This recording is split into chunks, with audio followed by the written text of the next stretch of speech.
Good morning ಎಲ್ರಿಗೂ. ಉದಯ್ಪುರದಿಂದ ಇವತ್ತು ರಾಜಸ್ಥಾನ್ ಪ್ರವಾಸದ ನಮ್ಮದು 4ನೇ ದಿವಸ ಇವತ್ತು. ಸೊ ನೆನ್ನೆ ಓವರ್ನೈಟ್ ಜರ್ನಿಯಿಂದ ಜೈಸಲ್ಮೇರಿಂದ ಉದಯ್ಪುರ್ಗೆ ಬಂದು ಇದು ಒಂದು ಉಧವ್ ಎಲೈಟ್ ಗ್ರ್ಯಾಂಡ್ ಅಂತ ಒಂದು ಹೋಟ್ಲಲ್ಲಿ ನಾವು ಮೊದಲೇ ಬುಕ್ ಮಾಡಿದ್ವಿ. ಸೊ ಅಲ್ಲಿಗೆ ಬಂದು ಸೆಟ್ಲ್ ಆದ್ವಿ. ಯಾಕಂದರೆ ಇವತ್ತು ವರ್ಕಿಂಗ್ ಡೇ ನಮಗೆ. ಸೊ ಹಾಗಾಗಿ ಬೆಳಗ್ಗೆ ತಿಂಡಿ ತಿನ್ಕೊಂಡು ಬಂದು ನಮ್ಮ ಕೆಲಸ ಶುರು ಮಾಡಿದ್ವಿ. ಅದಾದಮೇಲೆ ಸಾಯಂಕಾಲ ಮಾತ್ರ ನಾವು ಸುತ್ತಕ್ಕೆ ಹೋದ್ವಿ. ಸೊ ಇವತ್ತಿನ ದಿವಸ ಸಾಯಂಕಾಲದ ಜರ್ನಿ ಮಾತ್ರ ಇರುತ್ತೆ. ಬೆಳಗ್ಗೆ ಯಾಕಂದರೆ ನಾವು ಆಫೀಸ್ ಕೆಲಸ ಜೊತೆಗೆ ಬಿಡುವಾದಾಗ ಮಧ್ಯಾಹ್ನ ಹೋಗಿ ಒಂದು ಕಡೆ ಒಳ್ಳೆ ರಾಜಸ್ಥಾನಿ ಲಂಚ್ ಮಾಡ್ಕೊಂಬಂದ್ವಿ. ಆಮೇಲೆ ಮತ್ತೆ ನಮ್ಮ ಪ್ರಯಾಣ ಸಾಯಂಕಾಲ ಶುರು ಆಯಿತು. ಬನ್ನಿ ಸಾಯಂಕಾಲದ ಮೇಲೆ ಯಾವ ಥರ ಇತ್ತು ನಮ್ಮ ಪ್ರವಾಸ ಅಂತ ನೋಡೋಣ.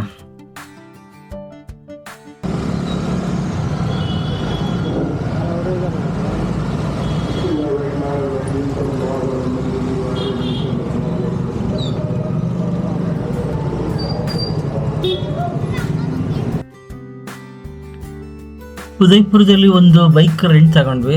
ಸೊ ಪರ್ ಡೇ 400 ರೂಪಾಯಿ ಈ ರೆಂಟ್ಗೆ. ಸೊ ತಗೊಂಡು ನಾವು ಸಾಯಂಕಾಲ ಸಜ್ಜನ್ಗಢ ಕಡೆ ಹೊರಟ್ವಿ. ಸಜ್ಜನ್ಗಢ ತುಂಬ ಪಾಪ್ಯುಲರ್ ಇಲ್ಲಿ. ಸನ್ರೈಸ್ ಮತ್ತು ಸನ್ಸೆಟ್ಟೇ ಜಾಸ್ತಿ ಪಾಪ್ಯುಲರು. ಸನ್ರೈಸ್ಗೆ ಬಿಡಲ್ಲ, ಯಾಕಂದರೆ ಅಲ್ಲಿ ಸೆಕ್ಯೂರಿಟಿ, ಆಮೇಲೆ ಅದು ಸ್ವಲ್ಪ ಗುಡ್ಡಗಾಡು ಪ್ರದೇಶ. ಸೊ ಹಾಗಾಗಿ ನಾನು ಮತ್ತು ನನ್ನ ಗೆಳೆಯ ಇಬ್ಬರು ಸನ್ಸೆಟ್ ನೋಡೋಕೆ ಹೊರಟ್ವಿ.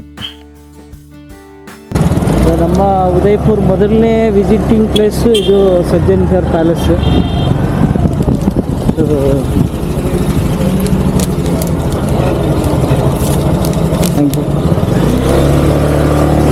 ಇಲ್ಲಿ ಒಬ್ಬೊಬ್ಬರಿಗೆ 180 ಪ್ಲಸ್ ಗಾಡಿ ಎಲ್ಲ ಸೇರಿ 420 ಆಗಿದೆ. ಮೋಸ್ಟ್ಲಿ ಬಸ್ ಬರುತ್ತೆ ಅಂತ ಕಾಣುತ್ತೆ ಕಣ. ಅವ್ರು ವೇಟ್ ಮಾಡ್ತಾ ಇದ್ದಾರೆ.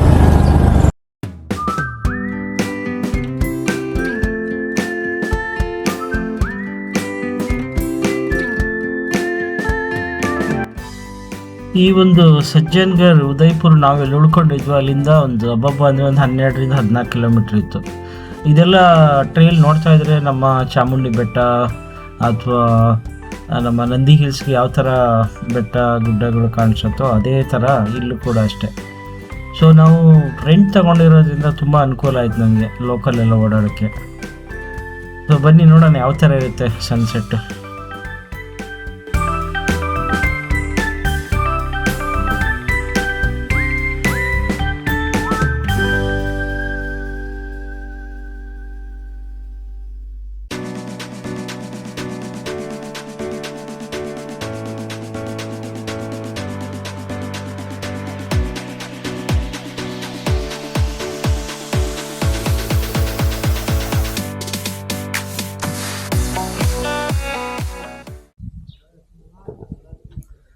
ನಾವೀಗ ಸಜ್ಜನ್ಗಢ ಅಂತ ಇಲ್ಲಿ ಊರೊಳಗೆ ಒಂದು 10 ಕಿಲೋಮೀಟ್ರ್ ದೂರ ಒಂದು ಬೆಟ್ಟದ ಮೇಲೆ ಒಂದು ಅರಮನೆ ಇದೆ.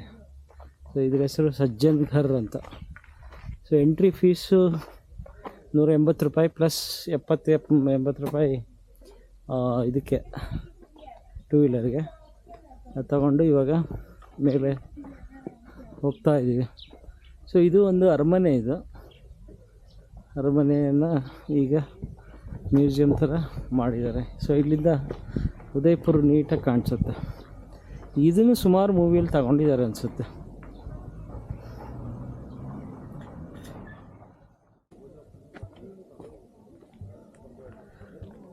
ಇದು ಮಹಾರಾಜ ಸಜ್ಜನ್ ಸಿಂಗ್ ಅನ್ನೋರು 1883ರಲ್ಲಿ ಕಟ್ಟಿಸಿದ್ರಂತೆ. ಸೊ ಅದಿನ್ನೂ ಸ್ವಲ್ಪ ಅಪೂರ್ಣ ಆಗಿರೋದನ್ನು ಮಿಕ್ಕಿದ್ದು ಅವರ ನೆಕ್ಸ್ಟ್ ಸಂತತಿಯವರು ಅದನ್ನು ಪೂರ್ಣಗೊಳಿಸಿದ್ರಂತೆ. ಸೊ ಈಗ ಇದನ್ನು ಮ್ಯೂಸಿಯಮ್ ಆಗಿ ಕನ್ವರ್ಟ್ ಮಾಡಿಬಿಟ್ಟಿದ್ದಾರೆ. ನೋಡಿ, ಇಲ್ಲಿಂದ ಉದಯ್ಪುರ ನೀಟಾಗಿ ದೂರದಲ್ಲಿ ಕಾಣಿಸ್ತಾ ಇದೆ.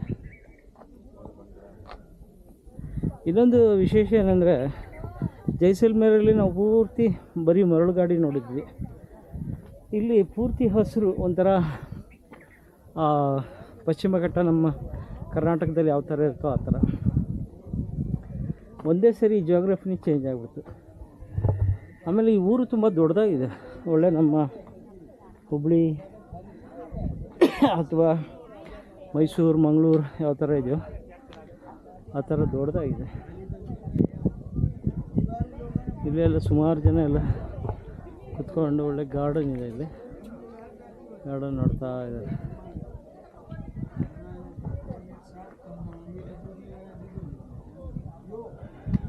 ಬೆಕ್ಕೆ ಅಕ್ಕ ಏನೋ ಕುತ್ಕೊಂಡಿದೆ ಅಕ್ಕ.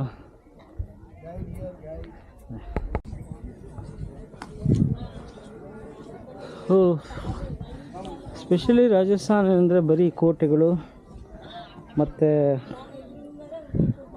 ಇಲ್ಲಿನ ಸಾಹಸ ವೀರ ಯೋಧರ ಸ್ಮಾರಕಗಳು, ಅದೇ ಇಲ್ಲಿನ ಒಂದು ವಿಶೇಷತೆ. ನೋಡಿ ದೂರದಲ್ಲಿ ಲೇಕ್ ಕಾಣಿಸ್ತಾ ಇದೆ, ಕೆರೆ, ಅದೇ ಇರಬೇಕು ಫತೇ ಲೇಕ್ ಅಂತ. ಸೊ ಊರ ಮಧ್ಯೆನೇ ಎಲ್ಲ ನೀಟಾಗಿದೆ ಅಂತ, ತುಂಬ ಚೆನ್ನಾಗಿರುತ್ತೆ ಸಾಯಂಕಾಲ ಹೊತ್ತು ಅಂತ ಹೇಳ್ತಾರೆ. ನೋಡೋಣ, ಅಲ್ಲೊಂದು ಇದೆ, ಈ ಕಡೆ ಒಂದಿದೆ. ಸೊ 2 ಲೇಕ್ ಇದೆ ಇಲ್ಲಿಂದ.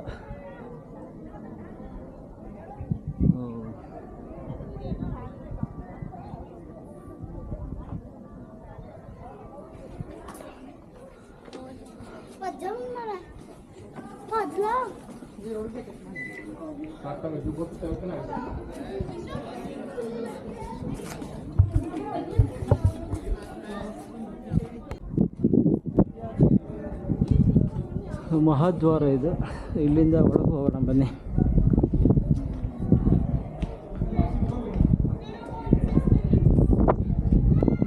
ಸಜ್ಜನ್ ಘರ್ ಅಥವಾ ಘರ್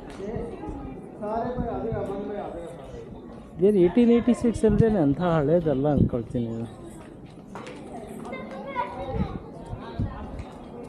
ತುಂಬ ಜನ ಇದ್ದಾರೆ. ನೋಡೋಣ, ಈ ಕಡೆ ತುಂಬ ಜನ ಹೋಗ್ತಾ ಇದ್ದಾರೆ ಏನಿದೆ ಇಲ್ಲಿ ಅಂತ. ಇಲ್ಲಿ ತುಂಬ ಸನ್ಸೆಟ್ ತುಂಬ ಚೆನ್ನಾಗಿರುತ್ತೆ. ಸೊ ನಾವು ಕೂಡ ಸನ್ಸೆಟ್ ನೋಡೋಕೆ ಬಂದಿದ್ದೀವಿ, ಬಟ್ ಇನ್ನೂ ಲೇಟ್ ಅಂದ್ಕೊಳ್ತೀನಿ.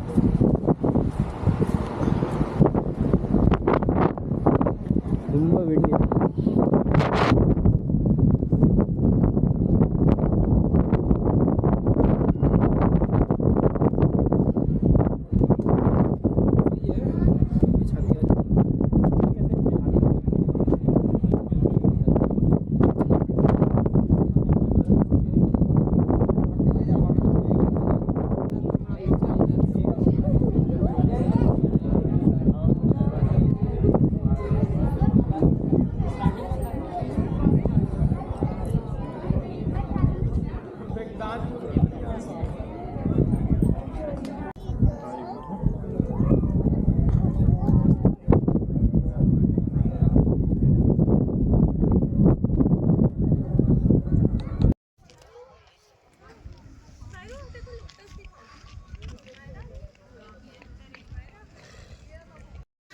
ಇವತ್ತಿನ ಸುಂದರ ಸಂಜೆ ಅರಾವಳಿ ಪರ್ವತಗಳ ಸಾಲಲ್ಲಿ ಸೂರ್ಯಾಸ್ತ ನೋಡ್ತಾ ಇದ್ದೀನಿ.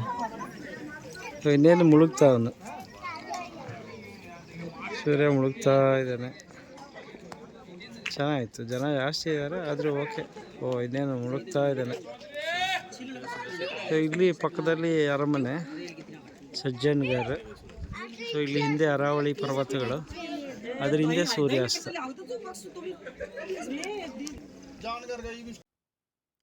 ಸೊ ಒಳ್ಳೆ ಒಂದು ಸೂರ್ಯಾಸ್ತ ನೋಡಿಕೊಂಡು ಆಮೇಲೆ ಸಿಟಿ ಕಡೆ ಬಂದ್ವಿ. ಅಲ್ಲಿ ಈ ಲೇಕ್ಗಳು ತುಂಬ ಪಾಪ್ಯುಲರು, ಸೊ ಅಲ್ಲಿ ಹೊರಟಿದ್ದೀವಿ. ಫತೇ ಸಾಗರ್ ಲೇಕ್ ಅದು.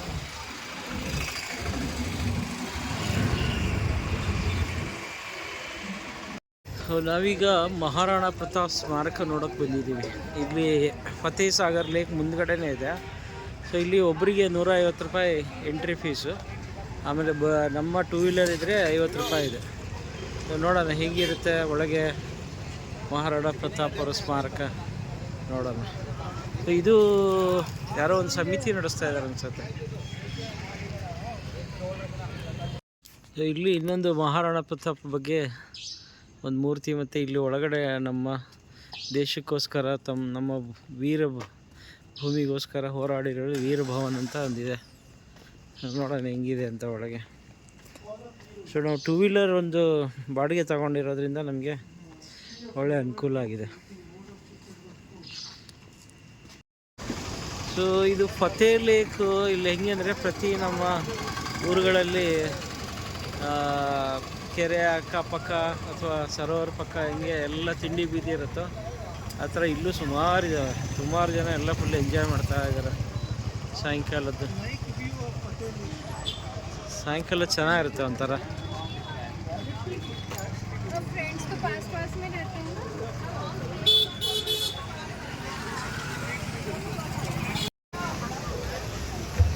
ಎಷ್ಟಿದೆ ನೋಡಿ ಕ್ರೌಡ್, ಸಿಕ್ಕಾಪಟ್ಟೆ ಕ್ರೌಡ್ ಇದೆ. ಎಷ್ಟೊಂದು ಹೋಟ್ಲುಗಳಿದ್ದಾವೆ.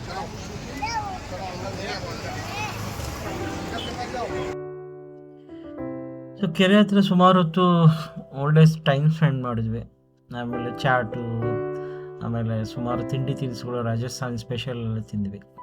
ಅಲ್ಲಿ ನಮಗೆ ಗೊತ್ತಾಗಿದ್ದೇನೆಂದರೆ ಊರ ಮಧ್ಯೆ ಒಂದು ದೇವಸ್ಥಾನ ಇದೆ, ಜಗದೀಶ್ವರ ದೇವಸ್ಥಾನ ಅಂತ. ಅಲ್ಲಿ ಹೋಗಿ ತುಂಬ ಚೆನ್ನಾಗಿದೆ. ಅದಾದಮೇಲೆ ಗೋಂಗರ್ ಘಾಟ್ಗೆ ಹೋಗಿ ಚೆನ್ನಾಗಿದೆ ಅಂತ ಒಬ್ಬರು ಅಡ್ವೈಸ್ ಮಾಡಿದ್ರು. ಸೊ ಹಾಗಾಗಿ ನಾನು ಮತ್ತು ನನ್ನ ಗೆಳೆಯ ಆ ಕಡೆ ಹೊರಟ್ವಿ. ಸೊ ಸಿಟಿ ಮಧ್ಯೆ ಶ್ರೀ ಜಗನ್ನಾಥ್ ಸ್ವಾಮಿ ಮಂದಿರ. ಎಷ್ಟು ಚೆನ್ನಾಗಿದೆ ಇದು. ಮೈ ಗಾಡ್, ಇದು ಸಿಟಿ ಮಧ್ಯೆನೇ ಇದೆ, ಗೊತ್ತೇ ಆಗಲ್ಲ ಇದು. ಅಷ್ಟು ಚೆನ್ನಾಗಿದೆ, ಒಂಥರ ಬೆಟ್ಟದ ಮೇಲೆ. ಹಳೆ ಪ್ರಾಚೀನ ಮಂದಿರನೇ ಇದೆ ಇದು.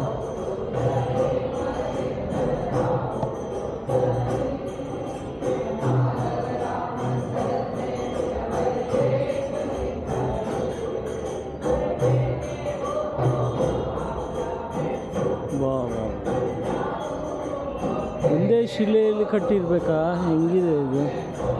ಅಲ್ಲಿ ಒಬ್ಬರು ಅಂಗಡಿಯವರು ಹೇಳಿದ್ರು ಹೋಗಿ ಚೆನ್ನಾಗಿದೆ, ಊರ ಮಧ್ಯೆ ಮಂಗಳಾರತಿ ನಡೀತಾ ಇರುತ್ತೆ ಅಂತ. ಸೊ ಹಂಗಾಗಿ ಬಂದ್ವಿ ನಾವು.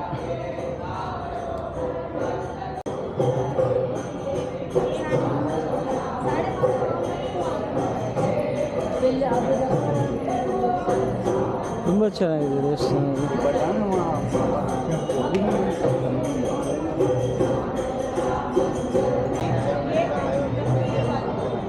ಈ ಜಗದೀಶ್ ಟೆಂಪಲ್ 1652ರಲ್ಲಿ ಮಹಾರಾಣಾ ಜಗತ್ ಸಿಂಗ್ ಅನ್ನೋರು ಕಟ್ಟಿಸಿದಾರಂತೆ. ಚೆನ್ನಾಗಿದೆ. ಇನ್ನೊಂದು ಇಲ್ಲೆಲ್ಲಕ್ಕಿಂತ ಭಯಾನಕ ಅಂದರೆ ಎದುರುಗಡೆ ನೋಡಿ ಹೆಂಗಿದೆ ಅದು. ಹೋಟ್ಲದು ಭಯಾನಕ ಇದೆ ಅದು.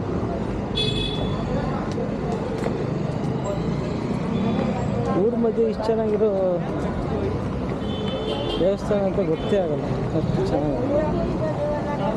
ಹೋಟೆಲ್ ಬಾಬಾ ಪ್ಯಾಲೇಸ್ ಅದೇ ಇರ್ಬೇಕೇನೋ, ಗಂಗರ್ ಘಾಟ ಅದೇ ಇದೆ. ಎದುರುಗಡೆ ಕಾಣಿಸ್ತಾ ಇದೆಯಲ್ಲ.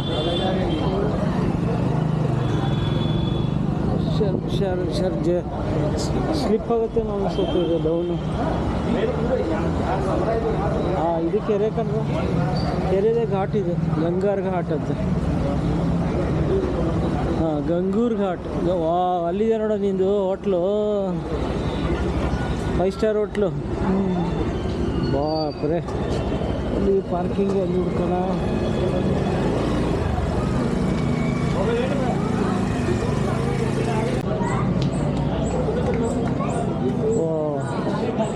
ಇದಕ್ಕೂ ಎಲ್ಲ ಹೋಟ್ಲುಗಳ ಇದು ಈ ಲೇಕಲ್ಲಿ.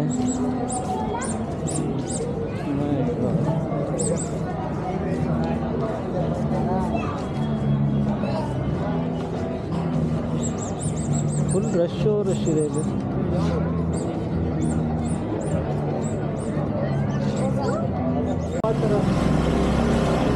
ಬ್ಯಾಕ್ ವಾಟರ್ ಅಲ್ಲೊಂದಿದೆ ನೋಡ, ಬ್ರಿಡ್ಜ್ ನಡ್ಕೊಂಡು ಹೋಗ್ಬೋದು. ಅದೇ ಅವ್ರು ಒಳಗಡೆ ಹೋಗ್ತಾ ಇದಾರಲ್ಲ ಜನ, ನಡ್ಕೊಂಡು ಹೋಗ್ಬೋದು ಅಲ್ಲಿ. ಗೋವಾ ಥರನೇ ಇದೆ.